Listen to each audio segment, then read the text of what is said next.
நாகப்பட்டினத்திலிருந்து இலங்கையின் காங்கேசன் துறைக்கு பயணிகள் கப்பல் போக்குவரத்து தொடங்கியிருக்கிறது. கூடுதல் தகவல்களை நமது செய்தியாளர் பாலமுத்துமணி வழங்க கேட்கலாம். பாலமுத்துமணி, இந்த கப்பல் போக்குவரத்து எந்த அளவுக்கு பயனுள்ளதாக இருக்கும்? அங்கே இருக்கக்கூடிய மக்கள் மத்தியில் இது எந்த அளவுக்கு வரவேற்பு பெற்றிருக்கு? நிச்சயமாக ஸ்ரீராம், மிகுந்த எதிர்பார்ப்புக்கு மத்தியில் நாகையிலிருந்து இலங்கை காங்கேசன் துறைமுகம் வரை அந்த பயணிகள் கப்பல் போக்குவரத்து சேவை இன்று துவங்கியுள்ளது. ஈழத் தமிழர்களையும் இணைக்கும் பாலமாக இந்த கப்பல் சேவை அமையும் என்பதே பலரது எதிர்பார்ப்பாக உள்ளது என்றே கூறலாம். அதாவது நாகப்பட்டினம் துறைமுகத்திலிருந்து கடந்த ஆண்டு அக்டோபர் 14ஆம் தேதி இலங்கைக்கு கப்பல் சேவை துவங்கப்பட்ட நிலையில மழை உள்ளிட்ட காரணங்களை காட்டி அது தற்காலிகமாக நிறுத்தப்பட்டது.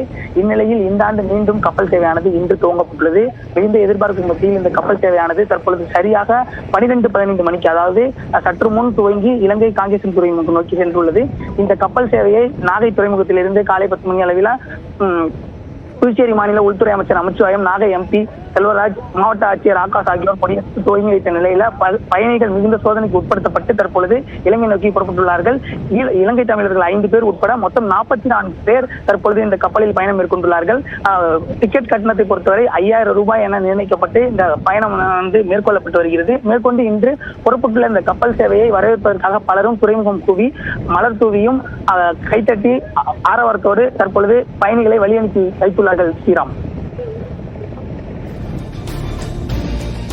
நாகை இலங்கை இடையே கப்பல் போக்குவரத்து தொடங்கி இருக்கிறது. தொடர்பான விவரங்களை கொடுத்தீங்க. நன்றி பாலமுத்துமணி.